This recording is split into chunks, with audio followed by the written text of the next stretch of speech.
প্রশ্নগুলো অনেক সহজ ছিল, ঠিক আছে। এখন বাকিটা আল্লাহ ভরসা দেখা যাবে। আলহামদুলিল্লাহ, যেমনটা আশা করছিলাম মোটামুটি কোশ্চেন আমাদের সহজ হয়েছে, একদম কঠিন না। এক্সাম ভালো হয়েছে। আসলে জেএসটি পরীক্ষা তো গুচ্ছভুক্ত 19টি বিশ্ববিদ্যালয়ের ভর্তি পরীক্ষা আজকে শুরু হয়েছে। আমাদের ইসলামী বিশ্ববিদ্যালয় আজকে সেই ইউনিটে প্রায় 1,500-এর মতো পরীক্ষার্থী ছিল।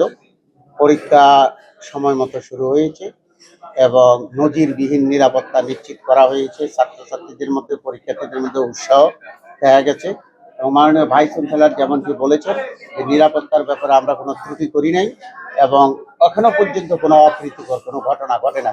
আশা করি ভবিষ্যতে আরও জিএসটির যে দুটি পরীক্ষা এবং আমাদের ইন্টারনাল একটা ইউনিট আছে যেটার পরীক্ষা পরে হবে জিএসটি উচ্চভুক্ত পরীক্ষার পরে, আশা করি সেগুলোর মধ্যে আমাদের নিরাপত্তা নিশ্চিত করা হবে এবং তারা অব্যাহত থাকবে এবং সকলে ভালোভাবে পরীক্ষা দিতে পারবে ইনশাআল্লাহ।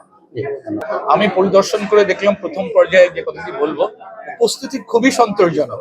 বান্ডেল থাকলে প্রতি সেনমানিতে টাকা বাঁচবে। বিকাশ সেনমানি বান্ডেল কিনে জিতুন প্রতি লেনদেনে। বলতে গেলে যে 98% উপস্থিতি। আমি কোনো রুমে দেখি 99%, কোনো রুমে দেখি 98%। যেমন আমি একটু উদাহরণ দিচ্ছি,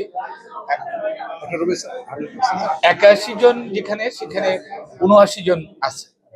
হ্যাঁ, তো উপস্থিতি সন্তোষজনক, এটা একটা বড় ব্যাপার। এবং কোনো হলের থেকে এই পর্যন্ত আমি কোনো কমপ্লেন পাইনি, অসঙ্গতি পাইনি। আমি অনেকগুলোই রুমে ঢুকেছি এবং ছাত্ররা খুব খুশি।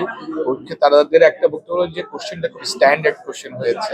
হ্যাঁ, এবং ছাত্র ওইভাবে, এবং আমাদের যে আয়োজন ছিল প্রত্যেক রুমে ঘড়ি থাকবে, ফ্যান থাকবে, এটা যারা সিট প্ল্যান করে, তারপরে যারা সভাপতি আছেন তারা এটা নিশ্চিত করেছেন। এবং আইন শৃঙ্খলা পরিস্থিতি সার্বিকভাবে সন্তোষজনক। এখনো পর্যন্ত কোথাও থেকেও এই কোনো ধরনের কমপ্লেন পায় নাই যে আইন শৃঙ্খলা পরিস্থিতি খারাপ। অতএব আজকের যে পরীক্ষা আমি মনে করি একটি উৎসবমুখর পরিবেশের মধ্য দিয়ে অনুষ্ঠিত হয়েছে এবং সবকিছু ঠিকঠাক ছিল।